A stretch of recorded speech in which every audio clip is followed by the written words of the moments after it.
Hey guys, what's up?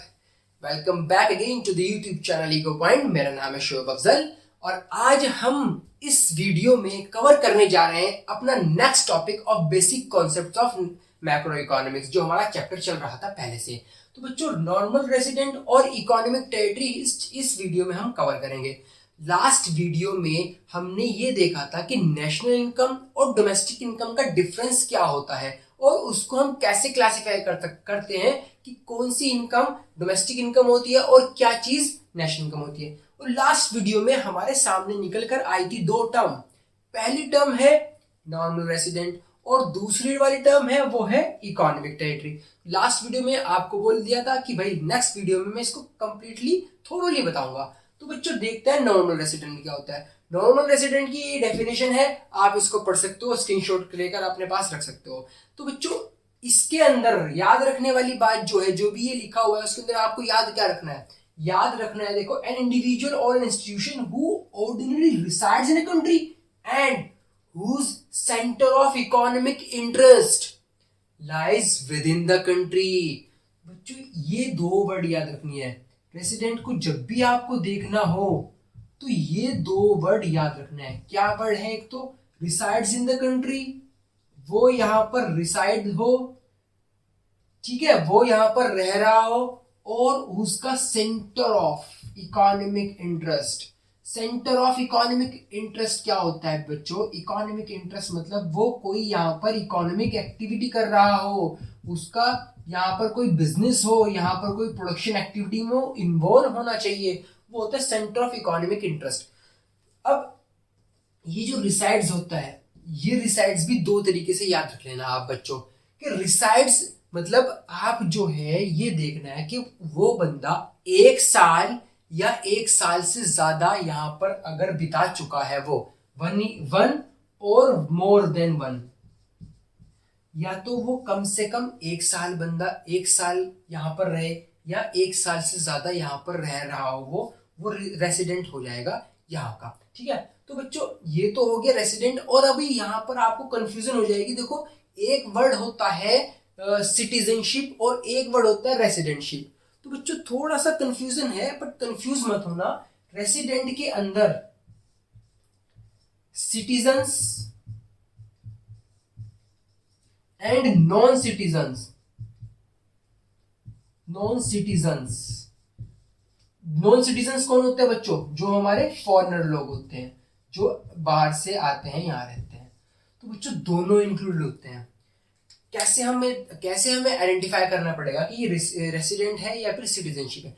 तो सबसे पहले आपको इसमें डिफरेंस देखना पड़ेगा कि देखो, सिटीजन क्या होता है। सिटीजन भी थोड़ा सा अलग कॉन्सेप्ट होता है सिटीजनशिप। देखो, सिटीजनशिप और एक होती है रेसिडेंटशिप। अब आपको मैंने बिल्कुल ही वाइड करके बता दिया है कि सिटीजनशिप में और रेसिडेंटशिप में क्या अंतर होता है, क्या फर्क होता है। देखो, मैं बताता हूं आपको, बिल्कुल वाइड में बता रहा हूं, मैं आपको बिल्कुल बेसिक्स बता रहा हूं कि सिटीजनशिप एक लीगल कॉन्सेप्ट होता है।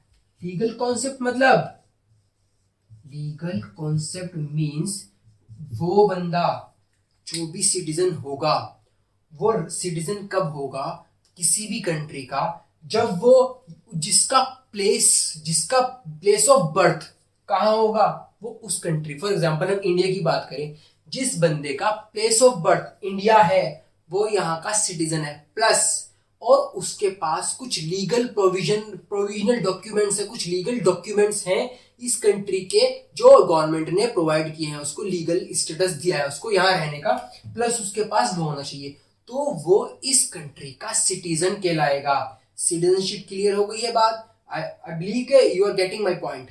तो रेसिडेंट में आते हैं। रेसिडेंटशिप बच्चों लोगों क्या होता है? ये एक लीगल कॉन्सेप्ट होता है और ये होता है हमारा इकोनॉमिक कॉन्सेप्ट। अब ये इकोनॉमिक कॉन्सेप्ट क्या होता है बच्चों? इकोनॉमिक कॉन्सेप्ट बेस्ड ऑन, ये किसके ऊपर बेस्ड होता है बेटा? Economic activity. कि वो बंदा यहाँ पर कुछ ना कुछ इकोनॉमिक एक्टिविटी कर रहा हो, इकोनॉमिक एक्टिविटी मींस प्रोडक्शन में इन्वॉल्व हो, या फिर वो कोई चीज यहाँ पर कमा रहा हो, और कब से कमा रहा हो? वो एक साल से ज्यादा, 1 और मोर ईयर, कम से कम वो 1 साल से ज्यादा यहाँ पे वो इकोनॉमिक एक्टिविटी में इन्वॉल्व होना चाहिए। तो ये जो होगा वो रेसिडेंट होगा। सिटीजन कौन होगा? वो लीगली यहाँ का होना चाहिए, या तो उसकी प्लेस ऑफ बर्थ होनी चाहिए, या फिर उसका क्या देखना है हमें, प्लेस ऑफ बर्थ प्लस उसका एक लीगल प्रोविजनल डॉक्यूमेंट होने चाहिए उसके पास। तो बच्चों ये हो गया सिटीजनशिप में और रेसिडेंटशिप में फर्क, अंतर। मतलब अब समझने की बात यह है आपके लिए कि एक बंदा, अब it means a person can be a resident, can be a citizen of one country and simultaneously he will be a resident of another one. कोई बंदा अगर रशिया से, एग्जाम्पल से समझाता हूं, कोई बंदा रशियन है, रशिया से यहां पर आया है वो, तो बच्चों वो रशिया का सिटीजन है, रशिया से आया है, और रशिया से आने के बाद वो यहां पर एक पिछले 2 साल से कर लेते हैं, चलो पिछले 2 इयर्स से वो यहां पर इकोनॉमिक एक्टिविटी कर रहा है, तो वो यहां का रेसिडेंट भी हो जाएगा।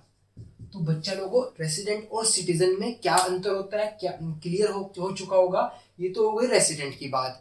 अब हम आते हैं आगे अपने नेक्स्ट कॉन्सेप्ट में, इकोनॉमिक टेरिटरी। तो इकोनॉमिक टेरिटरी कुछ नहीं है, एक इकोनॉमिक टेरिटरी से आपको ये बात याद रखनी है कि ये है ना, ये बाउंड्री, वही इकोनॉमिक टेरिटरी होती है, वही डोमेस्टिक टेरिटरी होती है हमारी।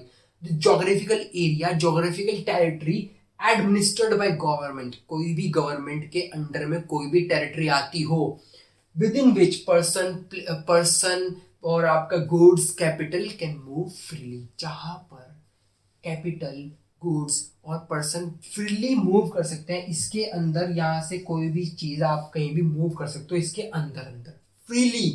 तो बच्चा लोगों, वो हमारी डोमेस्टिक टेरिटरी का पार्ट होता है। अब इसके अंदर क्या क्या चीज आती है, क्या क्या नहीं आती है, वो भी देख लेते हैं जल्द से, क्योंकि ये जो है बहुत इजी और बहुत छोटा सा कॉन्सेप्ट है। Ships and aircraft owned by the resident. भाई एक रेसिडेंट होता है, फॉर एग्जांपल आप यहाँ के रेसिडेंट हो, आपका शिप्स कहीं भी चल रहा है, वो दुनिया के किसी भी कोने में चल रहा है, वो इकोनॉमिक टेरिटरी का पार्ट होगा। आपका एयरक्राफ्ट, फॉर एग्जांपल कहते हैं एयर इंडिया, एयर इंडिया का एयरक्राफ्ट जहां पर भी चलेगा, वो मान लीजिए सिंगापुर से मलेशिया के बीच में इस टाइम एयरक्राफ्ट है, तो वो किसका पार्ट होगा बच्चों लोगों? वो इकोनॉमिक टेरिटरी का पार्ट होगा, हमारी डोमेस्टिक टेरिटरी का पार्ट कहलाएगा वो, ठीक है ना। Next, fishing vessels, oil and natural gas rigs.